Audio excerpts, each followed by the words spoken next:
Tonight's episode of the BS Podcast is brought to you by SeatGeek. That has been our presenting sponsor 1/4 mile at a time ever since we've been running this race.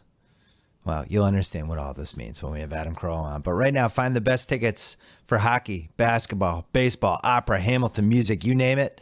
I have SeatGeek on my phone. It is the easiest way by far to shop for the best tickets thanks to their revolutionary grading system. You can buy and sell tickets in 2 taps on your phone. Everything fully guaranteed. Try it out. Download the SeatGeek app or go right to SeatGeek.com. We are also brought to you by 2 new Ringer podcasts, including a brand new one that launches on Thursday, May 11th, Larry Wilmore's Black on the Air. That's right. Larry Wilmore has joined the Ringer Podcast Network. Our friend, he is going to interview people. I think it's going to be every week, but he is going to interview people from sports, pop culture, politics, hard news, you name it. Larry Wilmore, talented dude. So happy to have him aboard. Subscribe to his podcast right now on iTunes or wherever you get your podcasts. Larry Wilmore, Black on the Air. And don't forget Cousin Sal, our good friend and a longtime staple of the BS Podcast and BS Report. He has his own podcast. It's called Against All Odds. And it did great last week. It was in the top 5 on iTunes for a while. A lot of people listen. They handed out some winners. It is a gambling podcast. You can subscribe to it right now. Against All Odds with Cousin Sal. Available wherever you get your podcasts. And coming up right now, Adam Carolla, my second podcast guest ever. We're going to talk about that on this podcast. We taped it on Friday.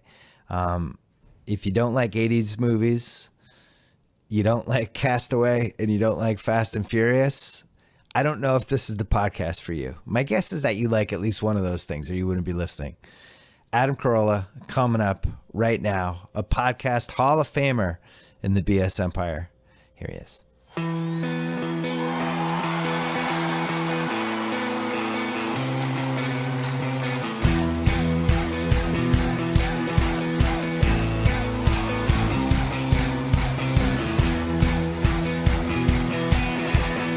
We're taping this on a Friday afternoon, first week of May, which is a shame because we could have talked about the Chavez versus Canelo fight. So if anything crazy happened in that fight, we are not going to talk about it because we're taping it before then. But the heavyweight champion of the world, Adam Carolla, is here. Thank you. It's been a while.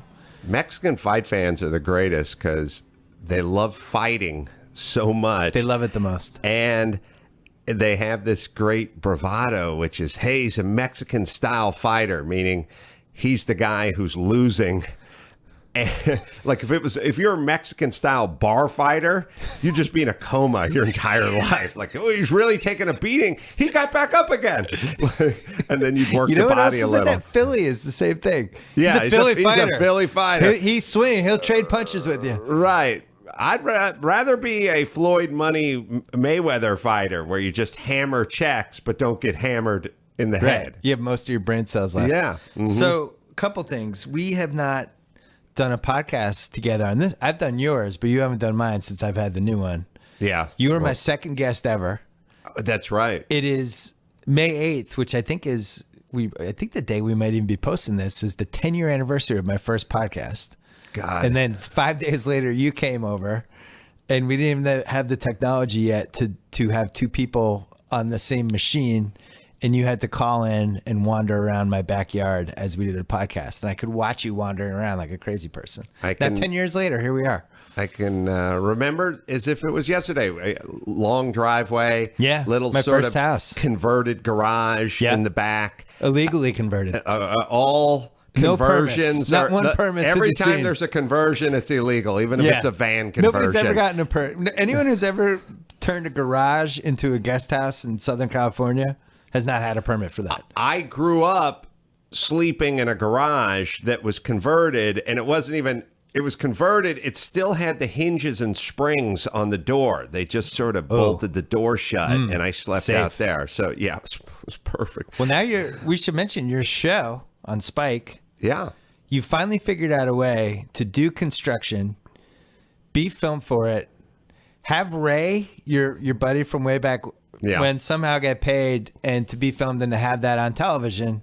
You figured this out. It took how many years? Almost 50. Well, it's funny because it's like this new era we're living in, which is like Phil Rosenthal has a show called I'll Have What Phil's Having, because Phil likes traveling.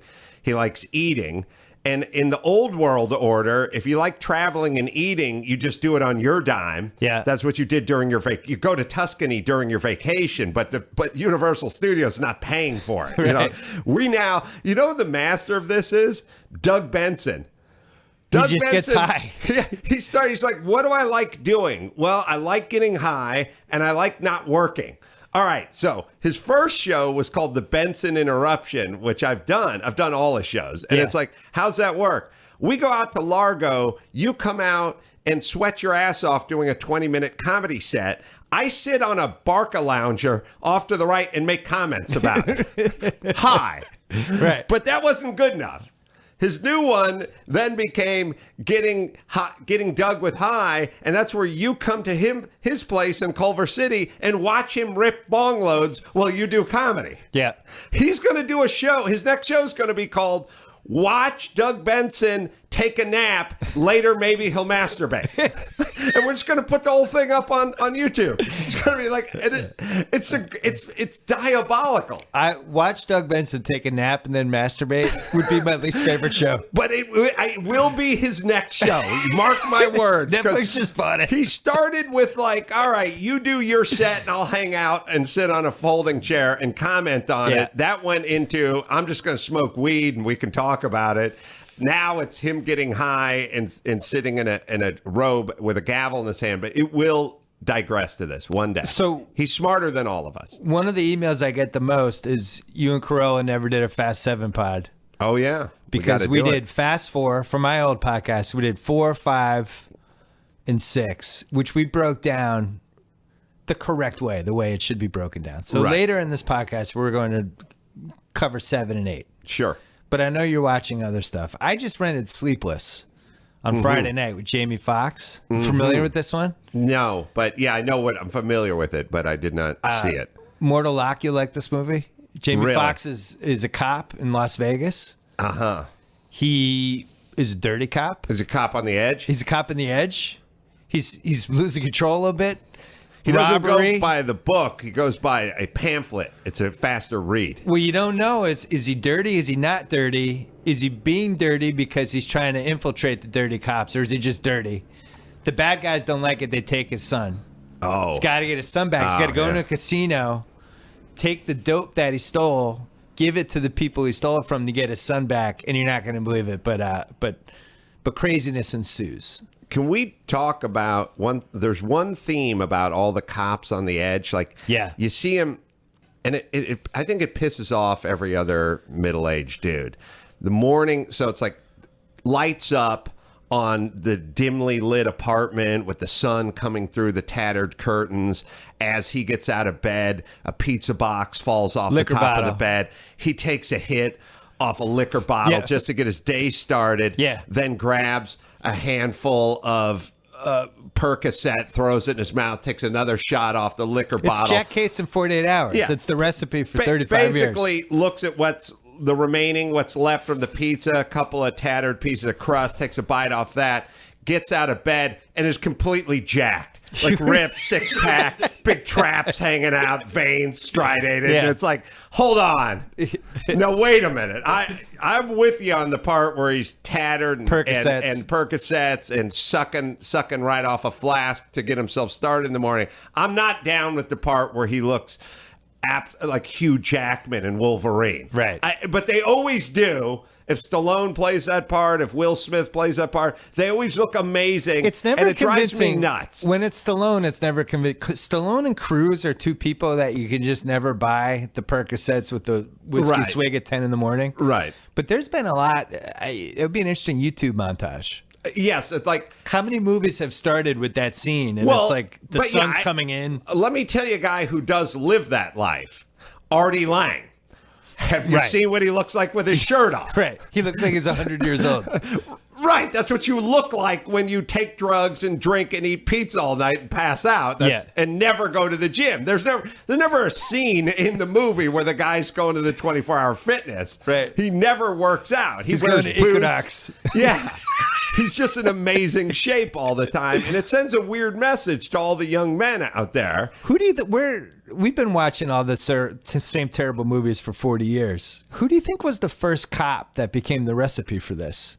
Well, I feel like it might have been Jack Cates in 48 Hours. I don't know if anybody was earlier than that. So that was 1982. Yeah.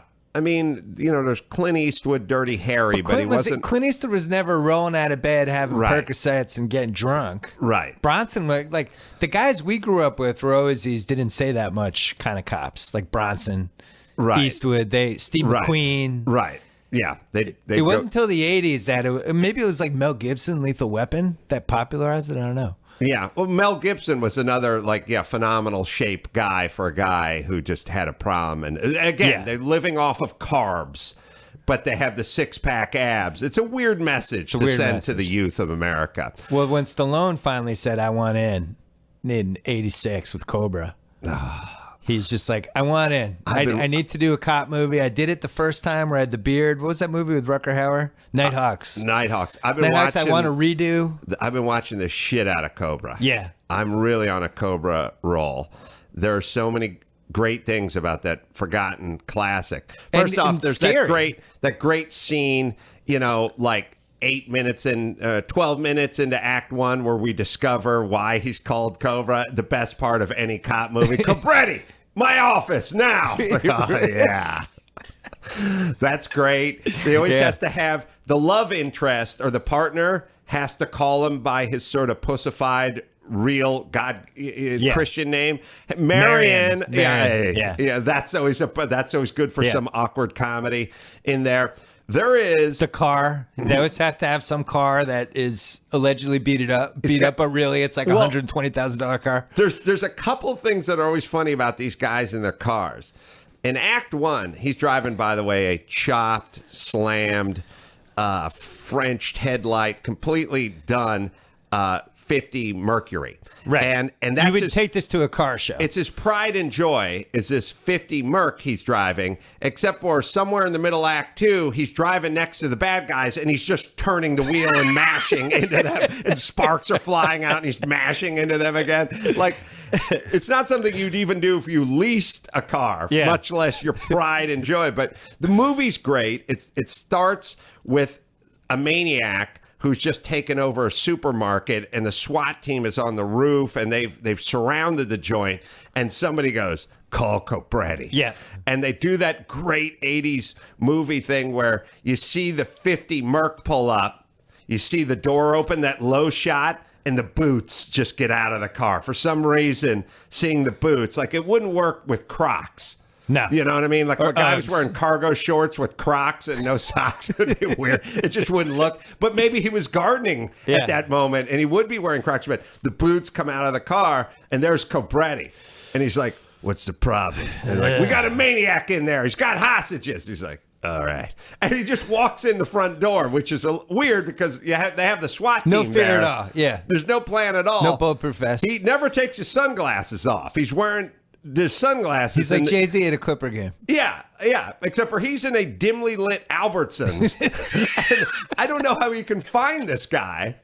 And then they do a lot of great. By the way, the greatest part. Wait, hold on. Sorry, you didn't really dive into the whole part where there's hostages at a grocery store. This guy's a maniac. But I never understood that part. Like, why the grocery store? What kind of 80s money is at movies, the Albertsons in South Central? No, but this was evil to be evil, right. not for profit. This was the extension of like the last couple Death Wish movies. Yeah, just 80s maniacs. He's very violent, rapey. Yeah, right. A lot of like axes and stuff for no reason. Torturing your victims. Right. That's what this guy was. Yeah. But I don't know why he's taking over to Albertsons. But in comes Cabretti. the best part about any 80s movie that involves a supermarket and a hostage situation is they just use a regular supermarket and they're going up and down the aisle and you get to go, Jesus, Cheez-Its, 89 cents? And that's a huge box. That's a big box of Cheez-Its. 80. How much for Chex Mix? Oh, and you like pause it and go, 69 cents for a big box of Chex Mix. It's like, it's awesome. 2 liters of Sprite, $1.21, you know, like you're going, wow, this stuff was really cheap. Yeah. It's like seeing the gas prices in like a 70s movie when it's like 44 cents or something in 1972. And you're like, whoa. I love whenever there's an LA movie from this late 70s, early 80s, when they'll be on like Sunset or Santa Monica and there's no buildings up yet. Yes. You're like, whoa, the skyline. Yeah, there's a fun version of all this. There's one you can play called God, that chick's teeth were yellow. Like before all the actresses had their teeth whitened and everything. There's a lot of yellow Nobody teeth. whitened their teeth. Yeah. I mean, if you turn on like Fox News now, those chicks' teeth are like, it's like sunlight Super white. coming from their Beautiful. face.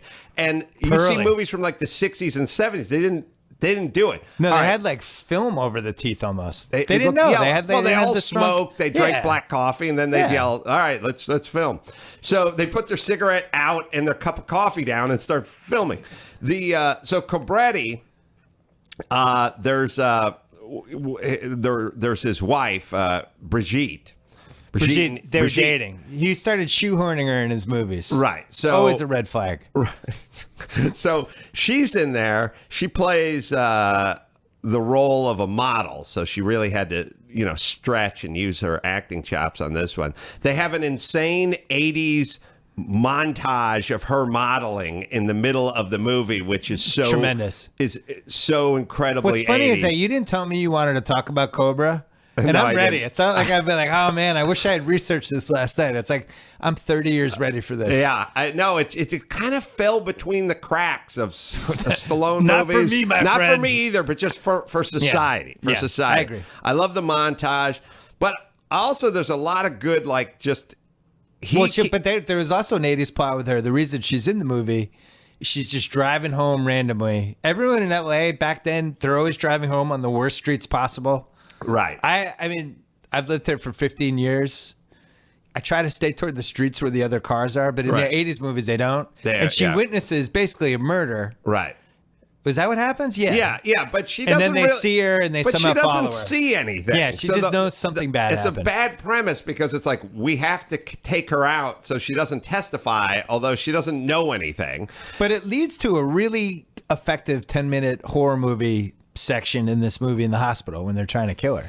Yeah, it's actually good. I like there's an interesting thing that movies do that I sort of liken to cops, no cops, and then patients and staff versus patients and no patients, no staff in the empty Right. hospital. So it's like in cop movies. So what they'll do in movies is they'll have like a 25-minute shootout. Yeah. And there'll be no cops. And then at some point when they need the cops, like, oh, here come the cops. And then Sirens. they'll Yeah. get out of there. Like even in like Pulp Fiction, they were just standing around that apartment firing guns and talking about Big Kahuna burgers for like 20 minutes. Right. And there never was like, hey, somebody just took a 38 special and fired 9 shots, which probably, by the way, are in the neighboring apartment's son or in this crib. Like, we should stop talking about burgers and get the hell out of here because the run. Popo's right down the street. Like, everyone in this apartment unit must have called the cops by now. We need to leave. But this is a kind of cops, no cops, and they have it with hospitals. It's dark. There's nobody at the hospital. There's never anyone at the hospital. The maniac gets like a fire axe. Brigitte Nielsen has barricaded herself in the bathroom, and he's just swinging at the door. I'm gonna kill you, smash! I'm gonna kill. This goes on for 20 minutes. Right. No sign of any staff or nurses It's a or cops or 7-story authority. hospital. It's a huge building that's open 24 hours. It is very well lit. Yeah. And then at some point after the guy gets away, everyone piles out into the halls like, what happened? What's going on? It's like, where were you 20 minutes ago when this guy had a fire axe? So they were nowhere to be found. And then There's some boom. great. The other one. What's the one with Seagal when he's in a coma for a while, and he grows the beard, and he sees. I think it's Out for Justice. Mason Storm. Yeah. He sees the ad, I'm going to take you to the bank, the blood bank. Yeah. Whatever that movie is. But he's in the hospital, but he can't totally move yet. And Kelly LeBrock, the bad guys come to get him. And she's maneuvering him through the hospital, and there's like nobody there. It's during the day. You know, I've never been to a hospital that didn't have like 1,000 people in it. I know, and wasn't, and there's no mood lighting in a hospital. It's light all the time. One of the first things you do when you lay out your hospital is like lay out the lighting. Yeah, people need to see. They're putting syringes into people's veins here. Yeah. They need to see. Right. So, Seagal did. Probably the blowhardiest move you can do as a celebrity, which is sort of become American Indian at some point. Because that's when he made On Deadly Ground. Yeah, Tom Laughlin did that with Billy Jack at a certain point. Like Tom Laughlin's just a blue-eyed guy from Fresno, but at a certain point he became Comanche. Yeah, and he lived it. Like he was that dude. And it's a super blowhardy move, but I think Seagal did that too. Back to Cobra. Now later on, it was this great scene. So Stallone is sitting at his super. They always have super cool digs. You know, he's in his Venice. Always a great car and a great apartment. Yeah. He also does this move. He loves his car. He parks it right on the street in Venice. And there 80s things you don't see anymore from the 80s, which is generic lowrider dudes hanging around doing nothing, just waiting. So it's like the guy with the hairnet. He's wearing the wife beater, and he's like, "Hey, vato, you got the problem, man?" But the best part about all those movies is the little business they give the five guys before Stallone pulls up. Like they're just hanging around doing nothing. Yeah. But in Venice, they're not going to the beach. They're not.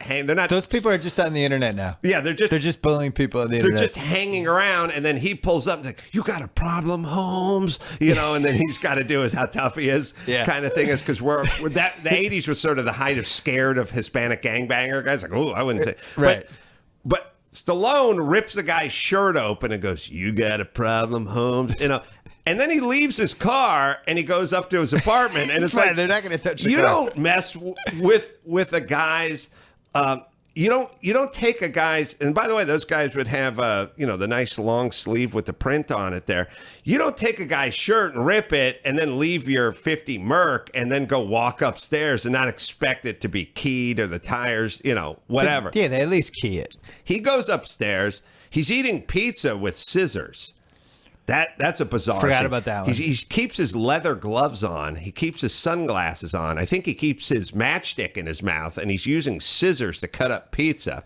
Then later on, a whole bunch of guys show up to his apartment, and he beats them all up, but they're all swinging machetes. Then later on, he has a chase through the streets of Long Beach with like 8 guys in pickup trucks and like standing in the pickup trucks, firing Uzis at him and stuff. Yeah. And then they go to the inside of the commissioner's office where the mayor and the DA and the commissioner, and they're like, "Cobretti, we don't buy your idea of more than one killer. We know it's a lone wolf, and you got no proof to back up your theory." Yeah. And he's like, how about the 26 car chase that just went through downtown LA? Yeah. Hello?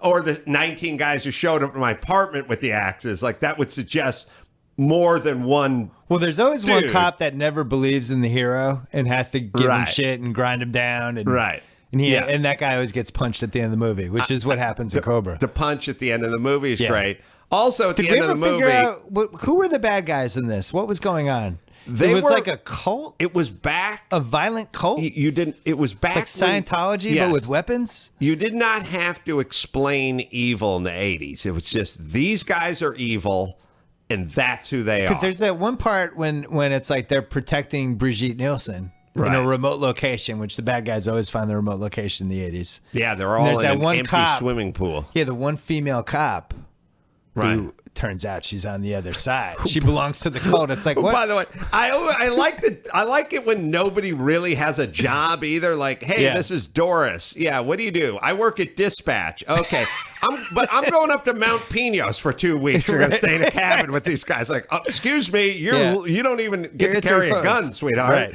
You're low level. You don't Yeah. get to just leave Doris the phone flipped. bank. Yeah, she was just like, well, I'll just be going along too if you guys are going up to the. But she The didn't. movie's got so many holes. She didn't- And I still don't know who, when Stallone won in the end, what did he win? He got a free Harley. He got Brigitte Nielsen on the back of the Harley that he commandeered. He got to punch out Mr. Naysayer back then, who was wearing the McGruff raincoat. He got to punch him out, or the so he got to punch that guy out. But there's something very interesting about the end of that movie when he jumped. This guy, Cobra, is so committed to his reflective shades that he wore them in the Albertsons trying to catch the homicidal maniac with no lights on. He wore them inside his apartment. When he gets on the hog with Brigitte on the back, that's when he takes them off? No sunglasses for that ride. Now he's just going to tool down the highway. Sun, noon, not a cloud in the sky. Very hard guy to figure out as far as the shades go with Cabretti. And Al Pacino and Cruising are the two hardest to figure out 80s cops. And this movie had fire. There's that part where they would go to the abandoned warehouse, but at some point... Huge abandoned warehouse fight. They flip a switch and all the conveyor belts start up and fire just starts shooting from everything. You know, guys, batting it. There's a great scene where there's more fire coming from the hall and...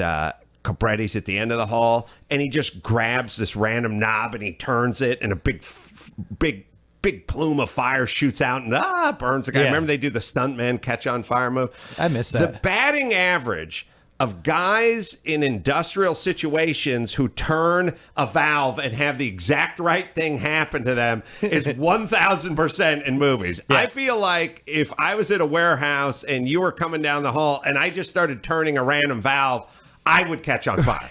Like, I don't think it'd hurt you.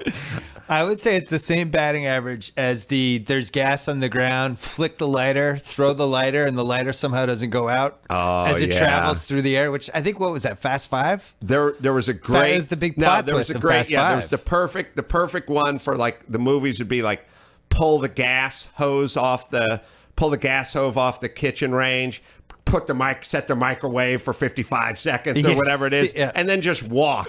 Like, that was the greatest thing from Fast Four. I think it was 4, when he turned the NOS on.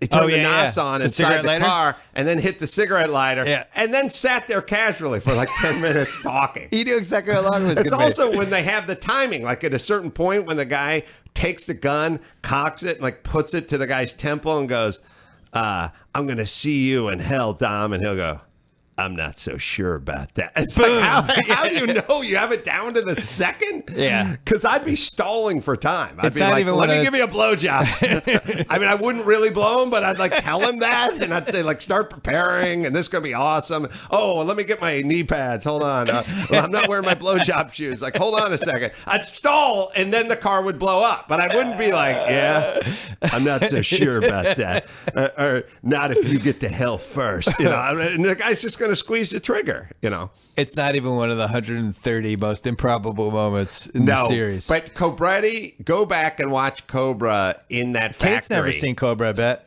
There is fire shooting from, like, who would devise such a factory where just fire shot out from every wall, everywhere? You are not, how many people are in your whole universe now?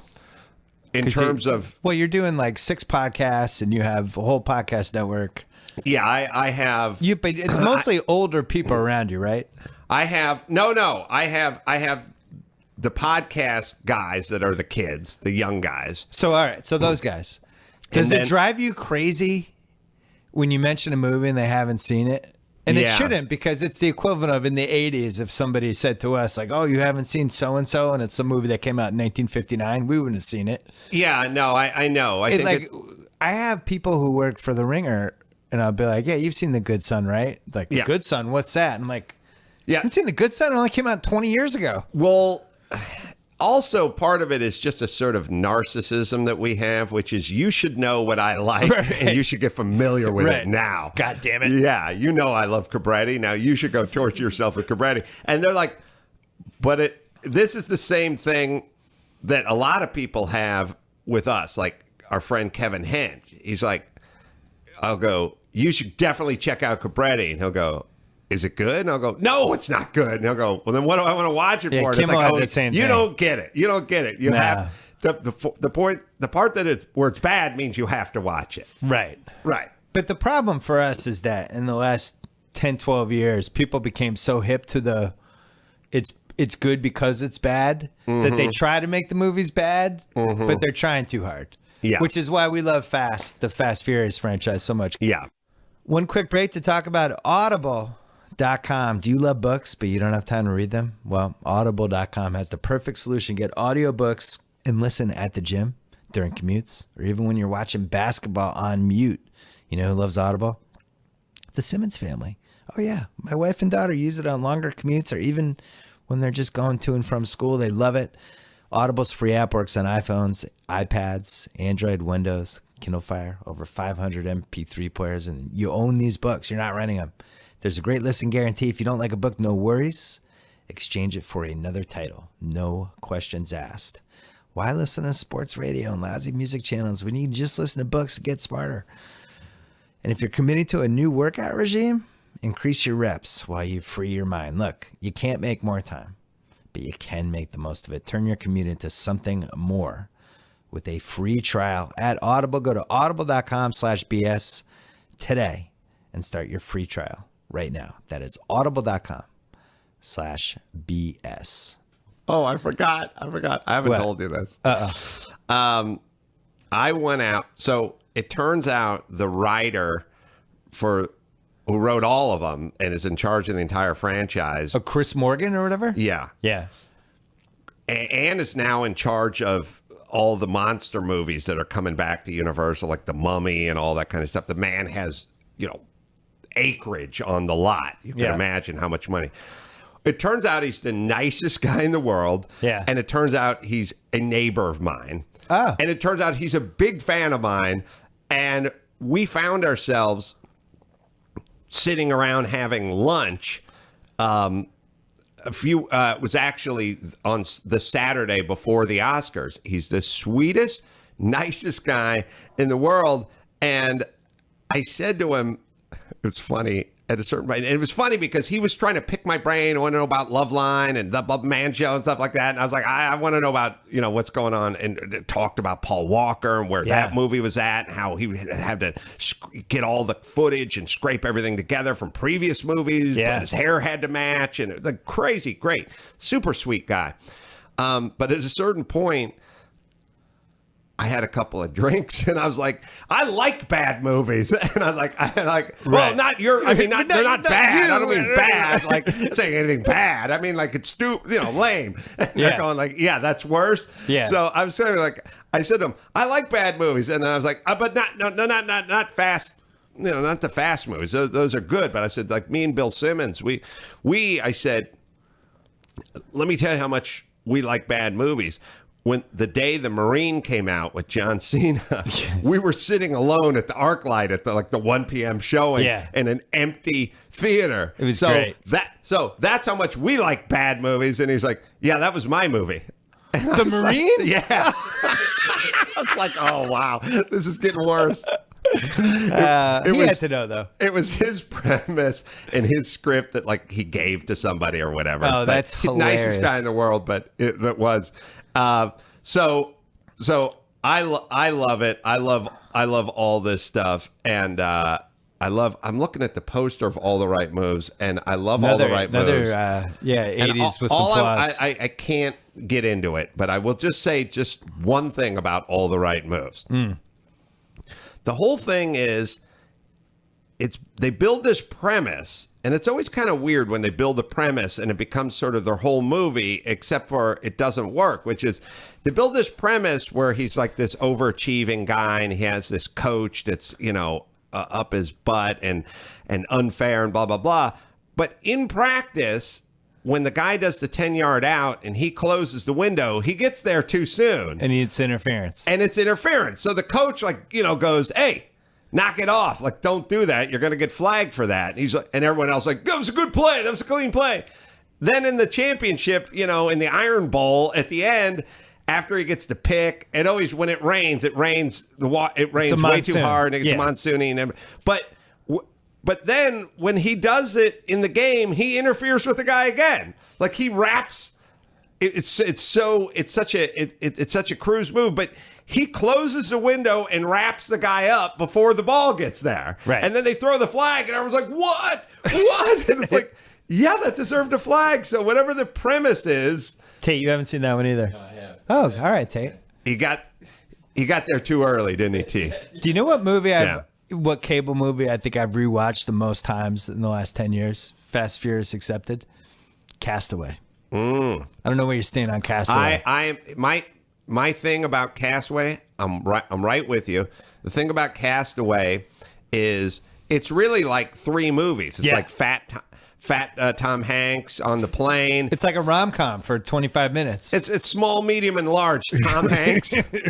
But there's no point in that movie, and I think you can say this about all good movies. There's no point. No, there's no. No, I don't mean no point. There's no juncture Okay. in that movie where if you start it, you can't just keep moving forward. Right. Because I can catch him on the plane. I can catch him on the island. I think it's the most rewatchable movie of this century. The best thing you can say about a movie is you could come in 9 minutes in or 81 minutes in, and you're just in until the end. I can't do the cave dentistry with the Bauer hockey skate. That's the only part where I have to pause and fast forward. I can't. Self-dentistry. So I've I watched can't this watch it. movie, God knows how many times, and my son watched it with me like a month ago. And it was like we jumped in halfway through and we just watched the Right. last hour. So at the end, when he's driving around in the car, the volleyball is in the passenger seat, which I never noticed. I've seen it 100 times. My son's like, "Look, Dad, the volleyball!" Right. So we had a new volleyball in a box. Right. What's going on there? Yeah. I think that's their small sign that Hank's lost his mind. Right. Also, And it's going to really go off the rails because why else would he have a volleyball? What's he going to do? Like, he's going to paint it and bring it around and talk to it? I never even noticed he's in that either. Civilization. I love the scene where he comes back and there's just big king crab legs everywhere for the buffet. Oh, that's great. That's great. That's a brilliant scene. I love that scene. And Well, let's talk about it. So, is there any way that he survives the plane crash? yeah, The plane crashes in the water and it throws him back. Yeah. He's dead. I think everyone's dead right there. Somehow he doesn't die.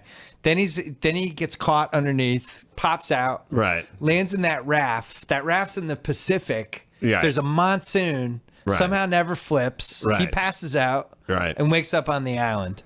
well, my favorite part of any movie, and at least he had a raft. I like movies where there's 30-foot waves, the ship's going, listing Yeah. to the left, the person falls off, there's thunder, lightning, storm, huge waves, and then they cut to not a cloud in the sky, and the person's laying on the beach, and they're like, ugh.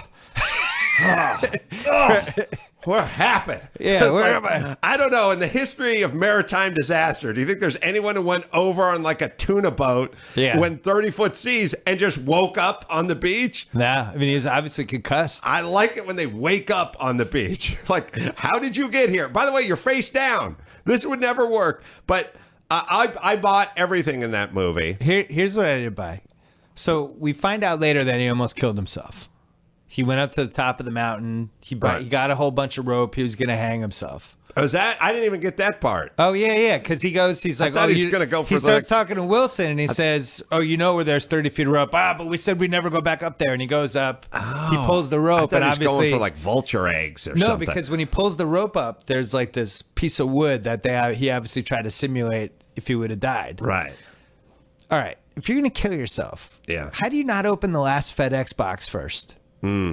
Yeah. He leaves the one box he doesn't open. Also, there should have been a masturbation scene as well, because Or at least like you're getting ready to masturbate. if I'm alone on an island and I got a picture of my honey bunny and Yeah. I'm going to do myself in 20 minutes. That's how they hint know. at that after he gets out when he can't sleep and he's lying on the floor. Right. And he looks over at the Helen Hunt picture and it's like, oh no, come on, stop spanking it. That thing. Yeah. Precious It's been 10 million battery. times. Yeah. So the thing that's always funny about all survival rescue island movies Yeah. is they always have that part in the middle of Act 2 after they've been on the island for 2 days where the luxury liner goes by and they're going like, hey, I got to start the single fire. And the other thing that's always funny for me is I'm always cheering like, come on, turn around, turn around. And, He's right there. right. But we're 37 minutes into a movie. Yeah. And I have to know on some level There's no way the that thing's cruise not ship turning around. turns around, but I'm still screaming like, get those palm fronds lit. Right. Get them lit. It's weird emotionally, right? Like I must know better by now. We all open all of those boxes right away. Oh, yeah. I'm like, I'm going to save that last one in case I get out down. I'm opening it. What if it has like an iPhone in there? Fully charged. Actually, you wouldn't have an iPhone in 2000, but would it, some sort of something that could help him? satellite phone. You Anything. yeah. You never know. He got ice skates in one of them. You never know. I agree. I used that for dentistry. Got the small shoes. Do you think off the you guy. would be that good of a spearfisher after 4 years? No, I've Like never. from 40 feet away, you're just plucking out marlins. No.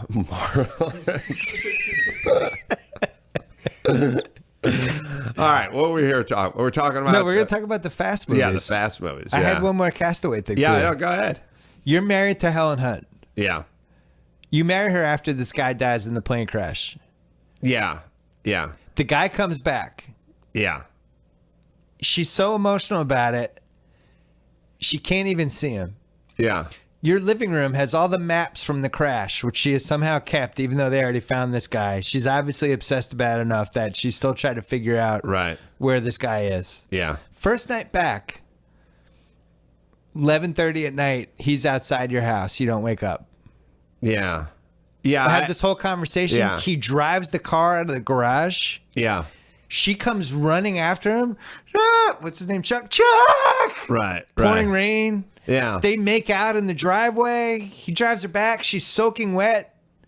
You're not up with a gun at this point. It's very complex. It makes me You think he just had too much to drink? Yeah, remember there was that model, there was that like Victoria's Secret model that was with her boyfriend when the tsunami Oh hit my God, that was horrible. island, and Yeah. it took him out to Yeah. like sea, and she ended up being fine, and he was never seen again. That to me is the ideal ex-boyfriend to me because really. The other alternative is, well, she was banging David Spade. Right. And now he keeps like, you go to a cool restaurant, he comes walking in with some 23-year-old blonde, and it's like, should he say something? Should Yeah. I say something? And then later on, you got to work and do something with him. And like, what do I say?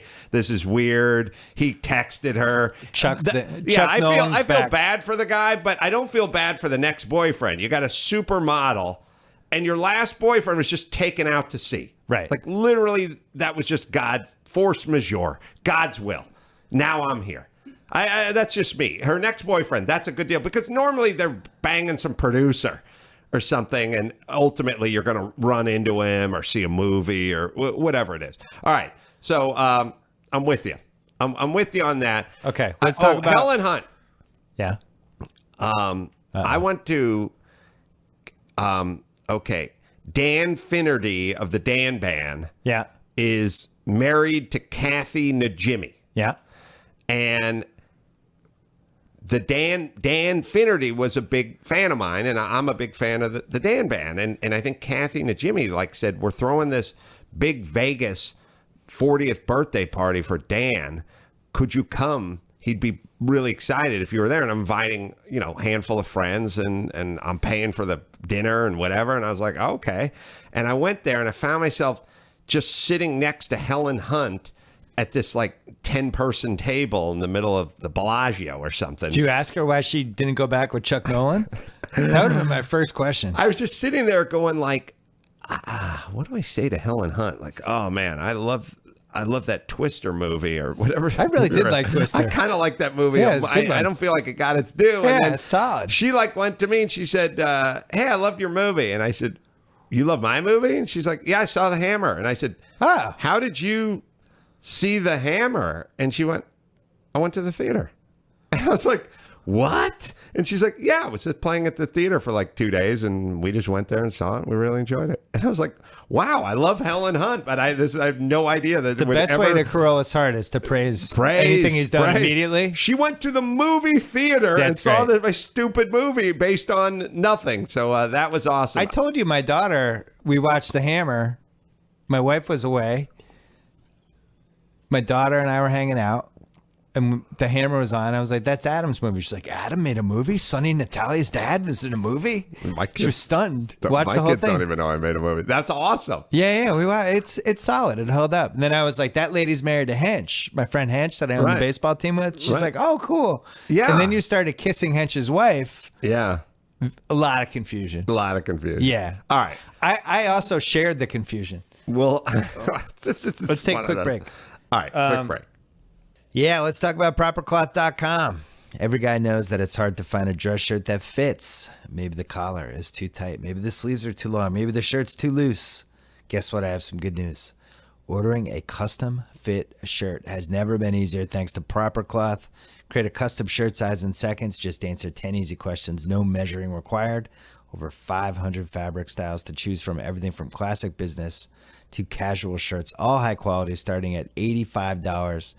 They have hundreds of 5-star reviews on Google and Yelp. It is the highest rated custom shirt maker on Google. Go to their easy to use website, make a custom profile, even order from your phone. And again, the keywords, custom fit. They guarantee a perfect fit. Remakes are free. The Proper Cloth team makes it super easy to do. Stop wearing shirts that don't fit. Don't look like Vin Diesel. Wear shirts that fit. Vin Diesel's shirts are too tight. Look your best. Go to propercloth.com/BS. Enter gift code BS, and you get to save $20 on your first shirt. Oh, yeah. Again, propercloth.com/BS. Gift code BS. And since we're here, what's worse than having lousy sheets? Tate, do you have lousy sheets? Yeah. Tate's nodding sadly. I remember being in college and even a couple years after college trying to prolong the same set of sheets for weeks because I did not feel like doing laundry. I still have nightmares about it. There's nothing worse than sleeping on crappy sheets. Well, guess what? Great sleep starts with the right sheets. They're more affordable than you think. With Ball and Branch, they make the most comfortable sheets you'll ever sleep on. Fall asleep faster, sleep deeper, wake up ready to kick some ass. Each sheet is crafted from 100% organic cotton. Feels incredible, looks amazing, and since Ball and Branch sells exclusively online, no expensive retail markup, half the price, twice the quality. Anyone who loves on Ball and Branch sheets loves them, except Tate, who doesn't sleep on them, because they're gonna have to send you some. All right, they'll look out for Tate. That's why they have thousands of 5-star reviews raised in the New York Times and Forbes. Even 3 U.S. presidents have Ball and Branch sheets. Go to ballandbranch.com today. You will get $50 off your first set of sheets, plus free shipping when you use the promo code BS. Try them for 30 nights. If you're not impressed, return them for a full refund.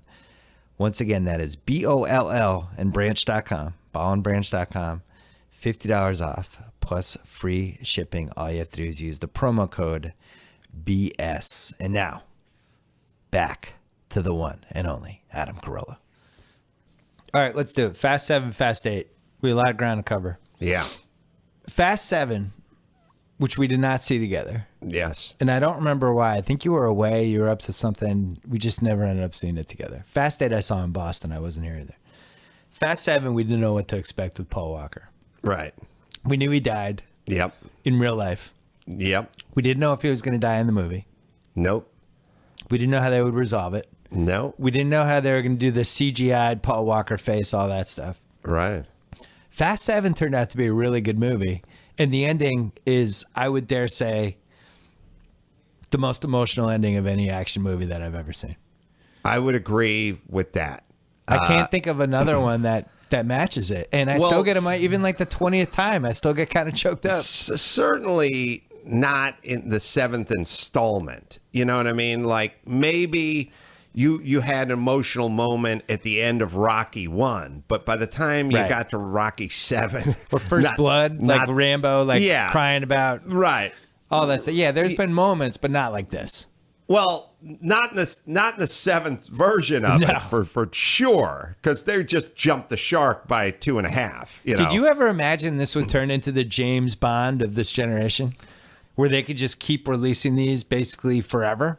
I got to say, I remember it very well. I would always go to the LA Auto Show, and I'm a car guy, and I would go there, and one of the things I like to do is I would like go there on preview night, so it wasn't that crowded, like press night or something. And while everyone else would be looking at the Ferraris and the Lamborghinis up in the top, like in the A pavilion, I'd go down into the basement and walk around where the guys sold like spinner rims, and the ShamWow guy was there hawking a chamois for your car that could dry Denali and not leave a streak. And I love all those weirdos down there. Yeah. And I came upon a bunch of like slammed to the ground pink Miatas with stupid stripes and stuff on it, like 3 or 4 cars. And they were just, you know, when you see those cars in person, they look pretty junky, you know, and because they do really fast paint jobs on them and slap stuff on them and stuff doesn't even work. And it was like, the new movie, Fast and Furious, coming out in August, you know, or whatever it is. And these are 3 cars from the movie. And I remember just stopped and I just looked at the stupid pink Miata and the stupid Honda Civic, you know, and I was like, oh, this is lame. Like, I just said, this is going to be You didn't know your life was going to be changed. Oh, not only my life, my family. I mean, they're miserable, but it's still a change. It's all there's about a negative family, change. It's family anyway. But I was looking at these 3 like crappy, like literally like a Honda Civic, you know, front wheel drive with a 1.6 liter nothing in it with a bunch of light, you know, with neon lights underneath it. Like all real car guys, we hate all that stuff because it's just a bunch of window dressing and weight and junk and everything else. And I was like, and the name, you know, Fast and Furious, it just sounded stupid. And I was like, this is going to be super lame. And that was all I remember.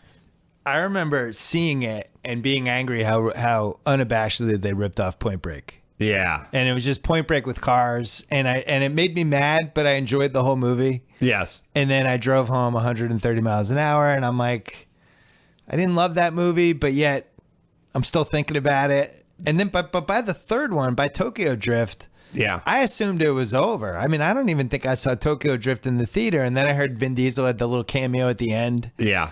And I had Neil Moritz, the producer who produced all of them, and he said he convinced Diesel to do that little cameo at the end, but they didn't know if like the third one was going to be straight to video. I mean, the guy who's in the third one is not a great actor. Lucas Black, the Texas guy. I disagree. Oh, yeah, you're right. But then it goes to 4, which we saw in the theater, and it's like the band's back together.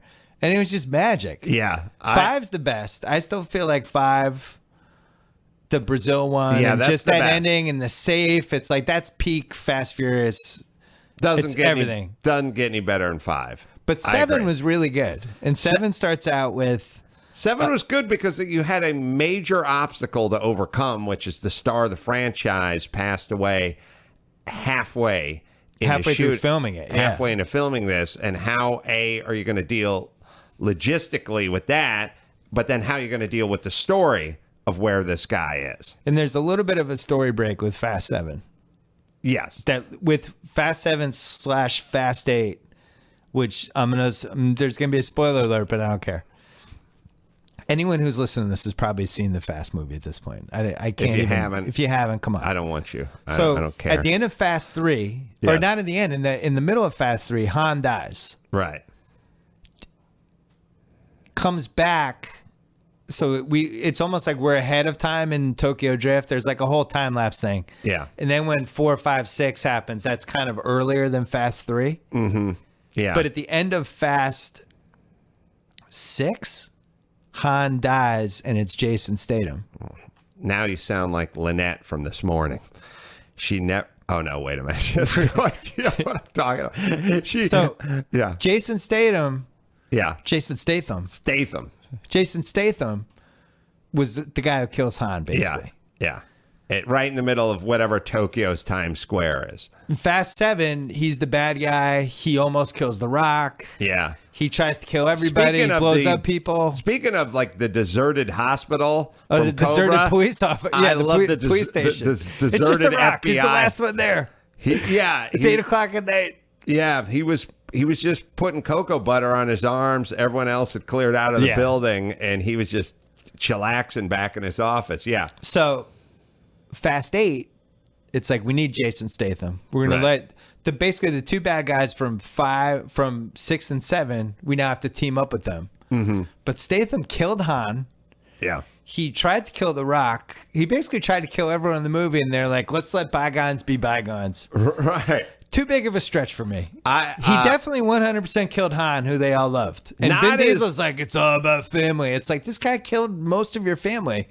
They invited him to the barbecue at the end of Fast 8. I know. Hey, Jason Statham, can you get me a hot dog? It's like, you tried to kill everyone in the building. Yeah, you got to have a short memory in that game. Really short. Well, he lives his life a quarter mile at a time, Bill. That's true. So that's a pretty His short brain goes memory. a quarter mile at a time, I think. The part that's less believable for me is when they're constantly having their chicken ram fights where the straight on collision in Fast 7 is ludicrous. I literally interviewed a guy for my Take a Knee podcast who invented the railing that goes around NASCAR. He investigated Dale Earnhardt's death, why he died. He invented this kind of barrier that had this cush barrier, so if you hit it, it wasn't cement, it gave, and blah blah blah. And he basically says, like, if two cars are going at each other at 35 miles an hour, that's 70 miles an hour combined, just double it, and you die. Yeah, and that's how it works. And so in Fast 7, it's like 70 versus 70. Oh man, they're going like 110 and 110 at it. I mean, their combined speed is like 240 miles an hour, and they're like peeling out, and they're going right at each other, and they both just hit each other with this.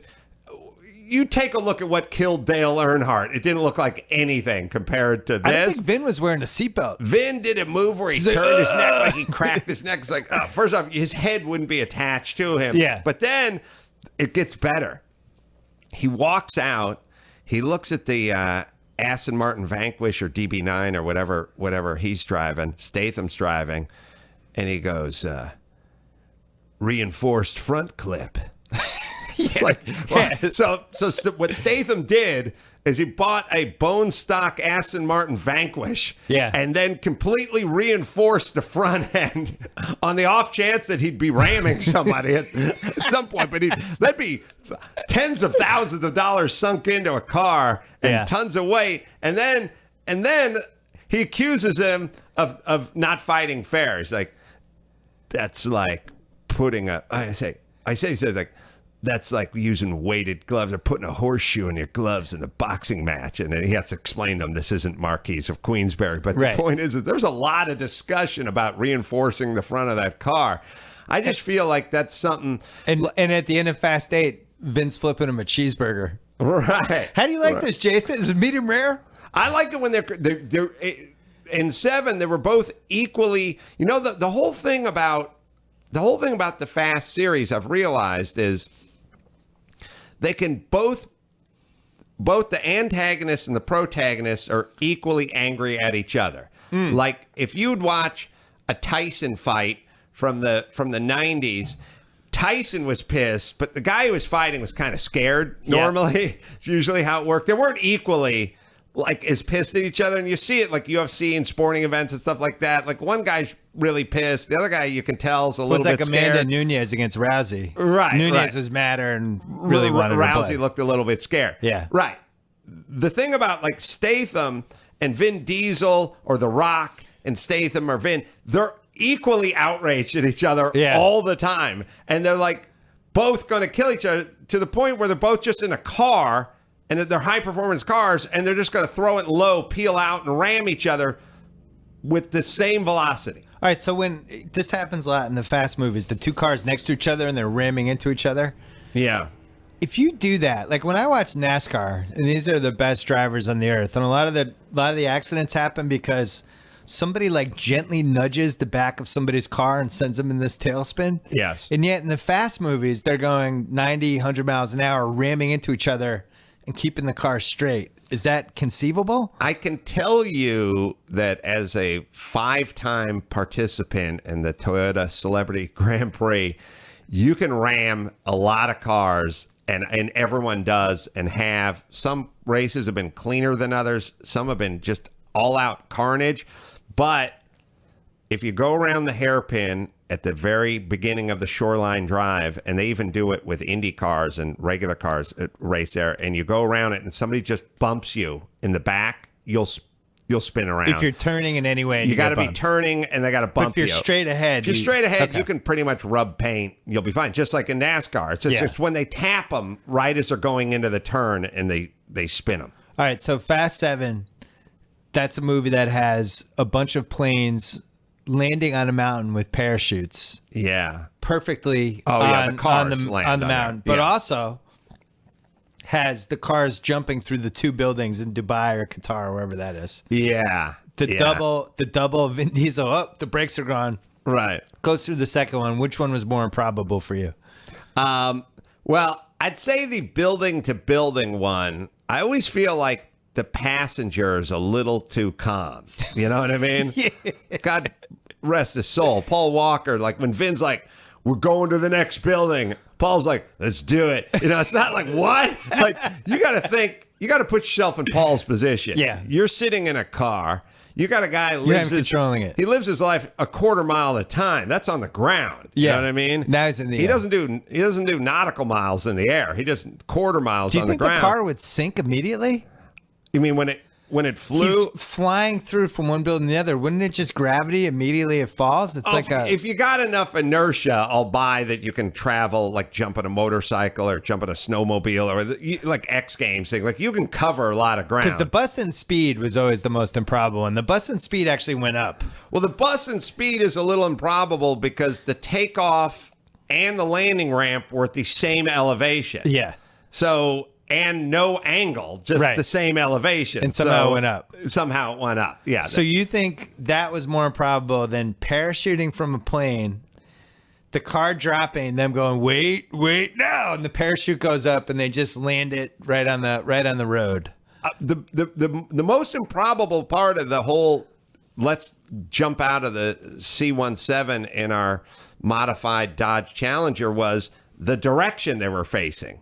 It's like they all loaded the cars in forward And go back and then but try I to think flip they it should upside have down. they should have backed all the cars in so Yeah. when the tailgate dropped on the C-130 they could just drive out Right. forward, not go out backwards. I don't know why that always bothered me. If I'm ever going out of a C-130, I like that that's and a what bothered Challenger. you. And the other thing that bothered me too is he had his modified Dodge Charger. I think he had a Dodge Charger. Vin Diesel always drives the Hemi Charger. And he's a Mopar guy. And he had the thing all lifted up with the all-terrain tires. He had 2 spare tires on there. Not sure what he would have done with the spare tires. Yeah, you never know. I just don't feel like there would have been time on the side of the road to get the scissor jack out and pull the lug, Right. the lug wrench out. I feel like the game's over by the time you change that tire. It's just extra weight. All right, here's my next question. My next fast kind of big picture question. Vin Diesel in Fast 1, he's like a street racer, right? He's just in downtown LA somewhere, like this modest house in the heart of the city. Yes. And he races. Is it fair to say he probably hasn't gotten out of LA much Yes. at that point? Well, maybe So they by- would go to Nevada or something for road I'm going to rage say or he's whatever. West Coast only. Yeah. He hasn't, whatever they got out to race wars or wherever that was in the desert, but Yeah. I don't know. Unclear if that was even in Nevada. So we get to 4. Still seems U.S. bound. right. Get to 5, he's now in Brazil. His Yeah. connections in Brazil somehow. Yes. Yes. By the time we get to 7, Paul Walker, like the whole thing, it's like they blow up, somebody blows up Paul Walker's house. yeah. Though it's like, we got to find you somewhere safe. We'll call my friend in the DR. Yeah. He's the DR. So now he's in DR, and these guy knows all these people in DR. By the time we get to 8, he's in Cuba. He went. He's on the down low in Cuba, just living there. How does Dom Toretto he know all went these from- people in all these countries? He went from like low-level street punk to L.A. L.A. to the world's greatest traveler. maybe with connections parts of everywhere. Orange County. Yeah. 2, and maybe ventured to Ventura County. 2, basically Richard Branson meets the Dos Equis guy. Right. In terms of his international reach. Yeah. He's like, Yeah. I know where we'll be safe in the DR. Yeah. We'll go down there. My friend owns a mansion. It's like, how do you have friends? You're like a street racer in East LA. Yeah, I don't know. I think it's a mystery. It's called personal growth, Bill. You should look into it. Oh, So Vin Diesel cares about family, loves family. Yeah, He's all about family. that's his thing. He finds out he has this bastard son he didn't even know about Yeah, in Fast 8 Yeah. with this woman he has broken up with. yeah. Immediately turns on everyone in his family, his quote unquote family, nothing more than family, la salud mi familia, does all these toasts. They're done. Now he's on the other side committing hundreds of millions of dollars of crimes. Yeah. New York City, cars flying out the garage. Oh. Just, I mean, I But can't even Bill, calculate the damage. Hold on a second because now. his son is in danger. I can't say too much because of the pending lawsuit, but I did lay down a little premise of a movie called Navageddon a few years ago. You did? Oh, well, You should take it up with your friend Chris Morgan. I the will writer give Marine him an in Fast earful 8. because on my radio show in like 2006, they had this whole thing where it's like, oh, the car parallel parks itself. Remember Yeah. that? Like they show commercials, like you hit a button and the car just backs in and turns or whatever. In Navageddon, Bruce Willis plays a JPL scientist, but he's old school. You show the beginning of him pulling up in his vintage Bronco, Yeah. right? And he's putting he's putting water in it because it's overheating, and all the other guys are pulling up in their Priuses and stuff and making fun of him. Like, hey, why don't you join us in the 21st century? He's like, but when the satellite goes rogue Yeah. and is hacked into by the Russian hackers. Well, the scene is that the mother and the daughter just driving their Prius, and all of a sudden the doors lock. And like, what happened? And all of a sudden they can't control the wheel. He drives them all into the Grand Canyon in Navageddon. But Bruce can't be affected because he's still driving the 71 Bronco. Smart. Navageddon, man. So they ripped it off. Because of the lawsuit, I can't really say. I can't talk anymore about it. I'm really not even supposed to bring it up. So all right, that's all I can here's my say. next fast question. Yeah. This one's going to hurt. This is going to hurt your feelings. All right.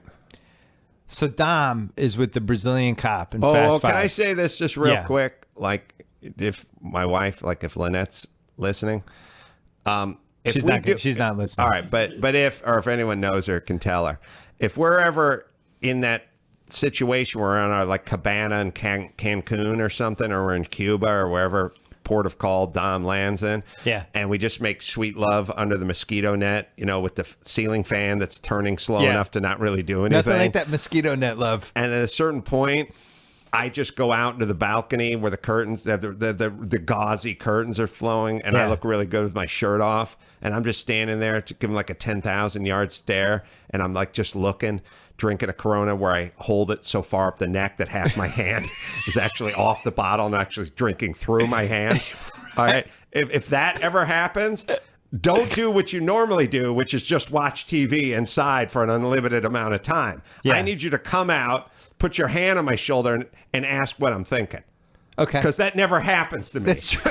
I stand out on the balcony for days. Lynette just shuts the door and watches My Real wife has Housewives never of asked Orange me what I'm County. thinking. My Yeah. wife never asks me what I'm Yeah. thinking. I want She them tells me to to know. shut up all the time, but I feel like every time Dom steps out on a balcony, he's there for like 14 seconds sucking off that Corona before some hot chick comes up Yeah. and goes, "What's going on?" I can tell you're thinking So when about I had something. Neil Moritz on, the producer, Neil Moritz, I asked him why Vin Diesel drank beer that way. Mm-hmm. He didn't really have an answer. You can't teach that in There's acting this class. great moment we wrote about it on The Ringer on Billions. They ordered pizza, and it was Damian Brody, the English guy who plays Axe, and Malin Ackerman, the Swedish actress who plays his wife on the show. Right. And they're eating pizza, and they're eating it like, they'd never held a piece of pizza before. Yeah, it's my non-smoker who has to Yeah, the smoke in a non-smoker. movie, doesn't hold a cigarette, right? And Vin has obviously only had Coronas when he's filmed these movies. It's the only time he's ever drank a beer, and now he's such a big star. Nobody has the balls to go up and say, "Vin, like, maybe hold it lower. Just hold it like 2 inches lower, and don't tilt it the whole way." You know what he needs? He needs a koozie. I feel like this could be Koozie would solved help with a him. koozie. Yeah. Like we'd go, hey, all the cool kids are like, how there's that old picture of The Rock and he's wearing the fanny pack? Yeah. This will be your fanny pack. It's the Vin koozie.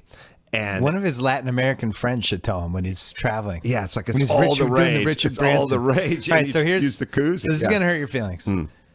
Fast 5 ends. He's with the Brazilian cop. Yeah. Fast 6. She's incredibly understanding, by the way. Like, Well, we're gonna get to like that. if Lynette's listening, if I discover Lynette's not love, listening. well, okay, but someone tell her, like, if a love comes back into my life, I'm gonna need you to understand that that's what I'm thinking about on the balcony. Right. You know what Okay. I mean? We got so Fast 5. He's with the Brazilian cop at the end. Right. Fast 6. Letty's alive. Right. Finds Letty. The Brazilian cop at the end says, "You follow your heart. I'm not." Basically, like, Yeah. I'm not going to stand in your way. That's You what I'm loved her the telling most. Lynette. That's what I'm saying. Like, I got to follow my heart. Fast 7. Right. Fast forward. Paul Walker's got a house. The gang's all spread out. Right. Stuff starts blowing up. We got to get the band back together. Mm-hmm. How many months do you think goes by between, let's say, the end of Fast 5 all the way through Fast 7? I'm going to say like 2-3 years. Here's why I know. Yeah. Paul Walker's kid, when the house blows up, he's taking the kids to school, right? Right. It's been at least The 3 years minivan. because initially they had the baby in Fast 5. Right. But then by the start of Fast 7, that kid's in like pre-K or first grade, kindergarten. So it's been a few years. Can I jump in for a second? Yeah. I've dropped my kids off at school dozens of times. I was never greeted by a MILF like the one who greets Paul Walker Yeah, when it's he never- drives. She's it's never smoking happened. It's never pipe, and I happened. get the chick with the like it's never thyroid problem, Becky Ann. Who, we get it. She volunteers. She's pretty lonely. You know, there's not much to go home to. All right, so can we say it's been chick's way too hot to be volunteering? 3.5 years? Yeah. I'm gonna say. Mm-hmm. Fast 8. Mm-hmm. Turns out the Brazilian cop, whatever, his Yeah. old flame, had a kid. Yeah. It's a baby. It's Yeah. about 8 months old. Yeah.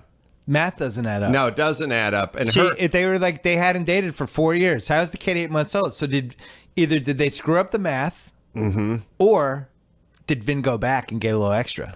Well, once you do the sort of Han time continuum where you're able to hop back and forth, you know, So you think- you can do it with Offspring as well. The bigger question is, what's up with her hair?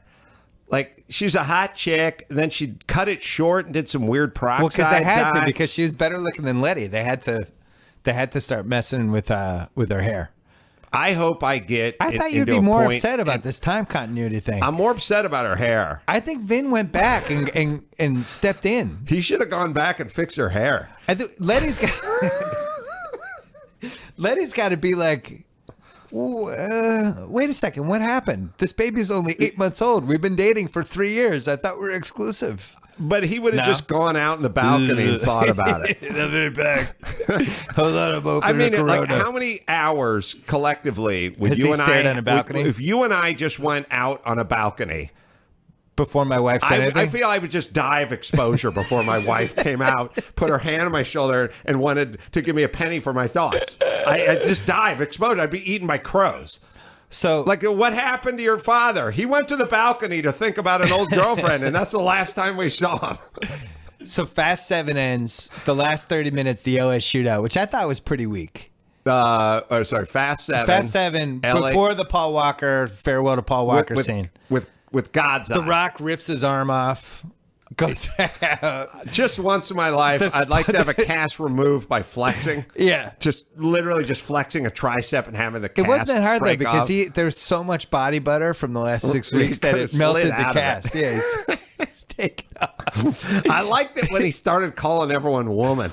That's another one, yeah. What you got, woman? There should have been It's like a Mr. T. cameo. There should have been a cameo by Caitlyn Jenner just so he could go, woman, I don't got time for this stuff. It would be awesome. So Fast 8, Yes.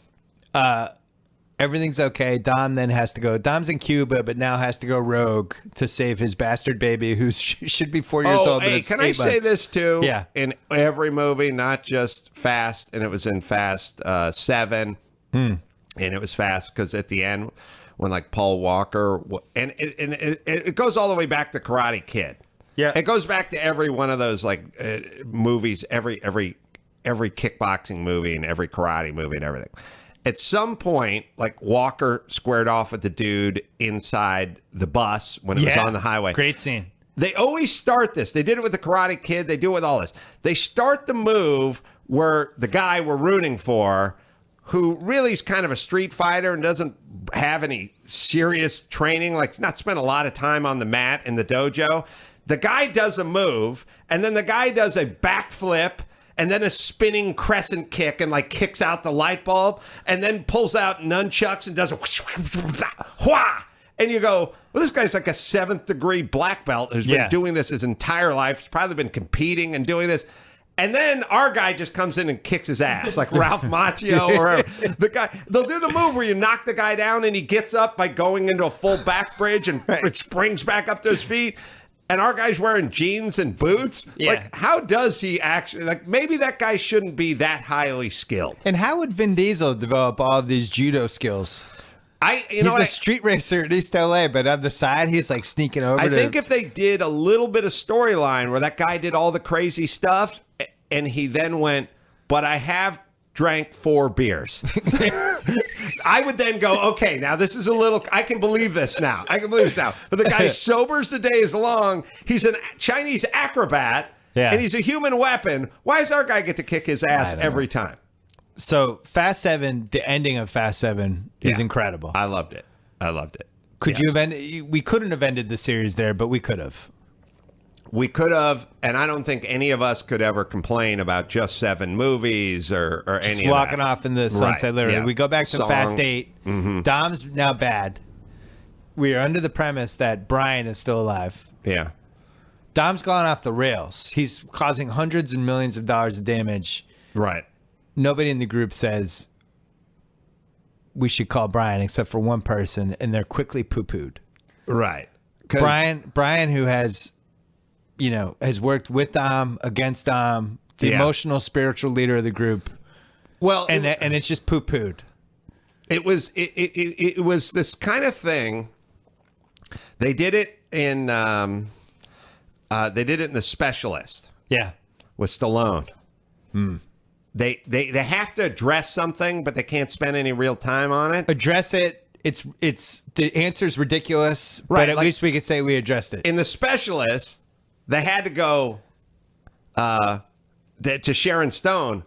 This guy raped your mom and killed your dad. Why not just hire a guy assassin? Why not just shoot him? Too imprecise, too messy. So you hire a guy who's going to put C4 in every mailbox and just blow up all of Miami? So somebody said, why not just get a guy to shoot him? And she's like, too many innocent people could get hurt. I'm going to hire a guy who's going to blow up the cabana the guy's living in. So they had to address it, but the answer wasn't very good. Okay. That's what it was. Were you happy with Fast 8? I thought it was the weakest one since I thought it was the weakest of the last 5. I still enjoyed the hell out of it, but I realized for me it's become like McDonald's, like a Big Mac. Like a Big Mac isn't even a good hamburger, it's just a Big Mac. And like when you're in the mood for a Big Mac, it's awesome. Yeah. But it's not like you go, oh, this is a fantastic hamburger. You just go, it's a Big Mac. I think Fast 5 was a $27 gourmet hamburger. Yeah, I agree. But the thing is, you can't go wrong with the whole franchise with me because it just is what it is now. It's like I had a couple what issues. It is. Yeah. So I wish they really should have consulted. They should consult with us when they make these. Well, here's what we were missing, because you had it. You nailed it with the Cuba, the balcony. They did that. We never had the scene.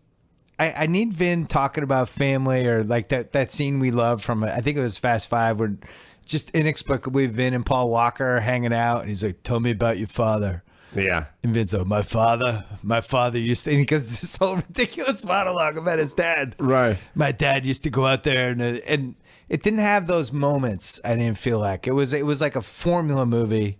Yeah. I was missing a couple of the human elements. Well, there is this thing where maybe it becomes so big it like can't support its own weight. Like it needs so much. It needs to be done on. They literally have to go to ice. They do nuclear bomb on ice, and ice riding and ice driving and missiles. I like the part where the Soviet sub from the 80s was catching up to the Lamborghini. Like I just don't feel like you can go through ice that quick. You probably go about 2 knots an hour or something like that. But it's like, that sub's catching us. Hit it. Were you happy with Charlize Theron? Yeah. Theron? I like, let's see, what was her name? Cypher. I like Cypher, not since Angelina Jolie in Gone in 60 Seconds Oh, yeah. being called Sway. Yeah. Has there been a hot chick with a cooler name? Yeah. She was Sway. Cypher. Yeah.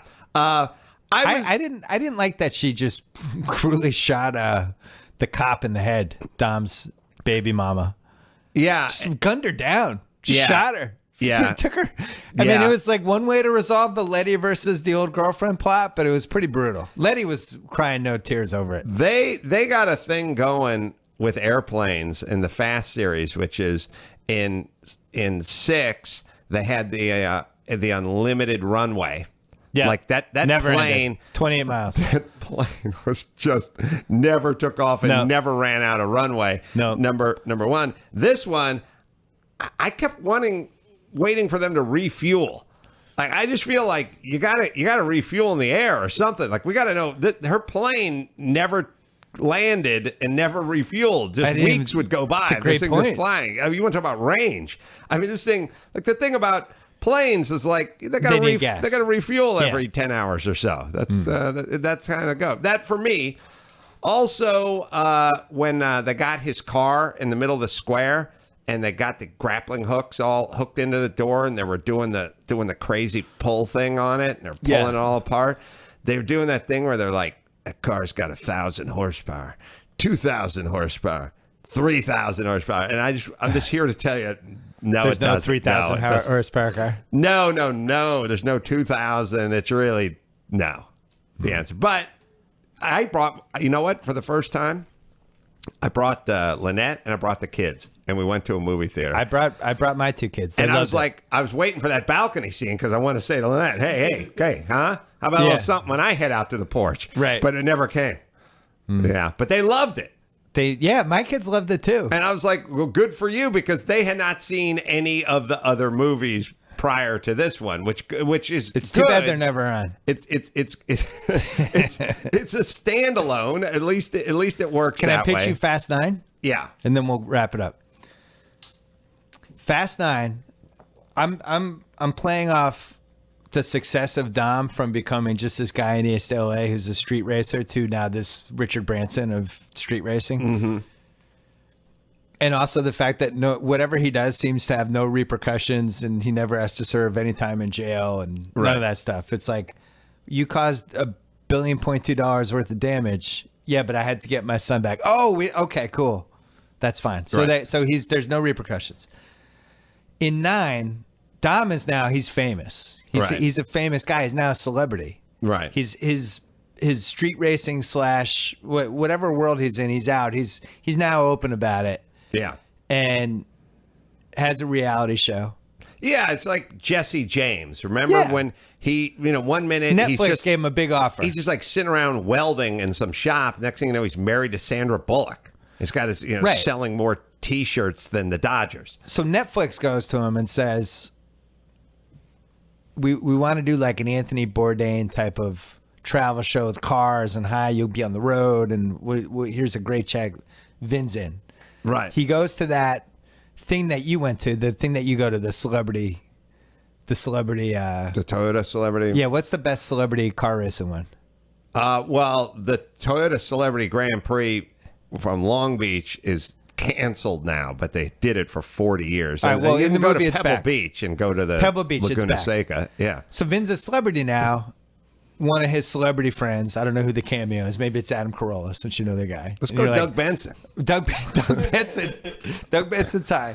He's like, Vin, you should do this, take down the celebrity things. I don't race celebrities. It's too easy. It's like, I just do it, just banging out. So he goes, and what he doesn't know is that terrorists are going to take over the celebrity thing. And now it's Vin and a bunch of B-list celebrities, and they're stuck there. The team has to come. Fast 9.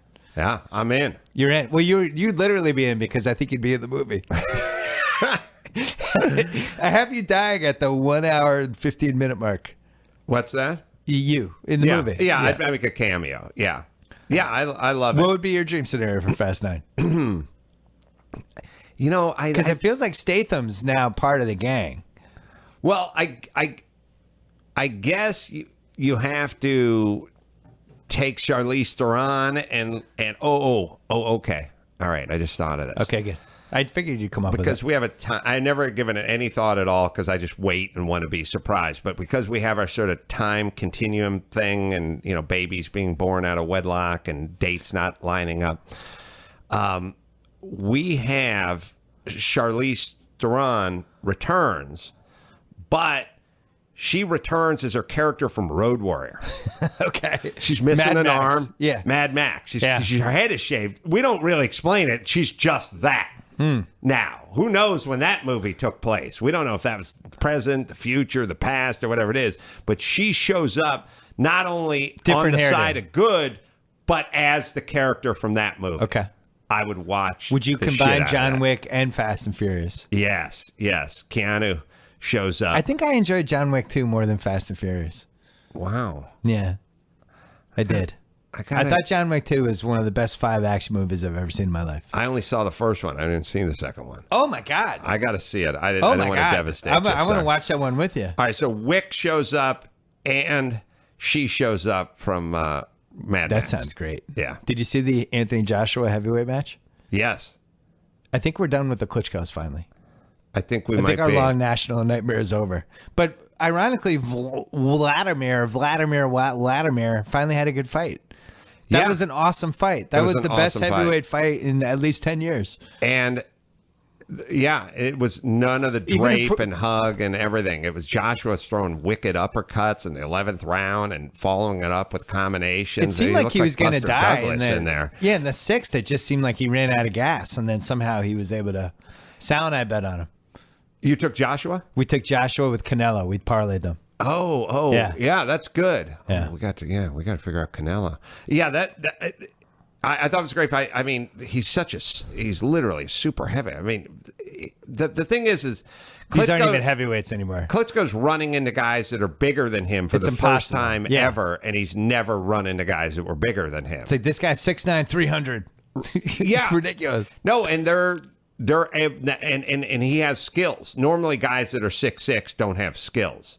Joshua has skills. It was the most even match we've had since Rock versus Vin Diesel in Fast 5, which is to this day the most evenly matched fight we've ever had in a movie.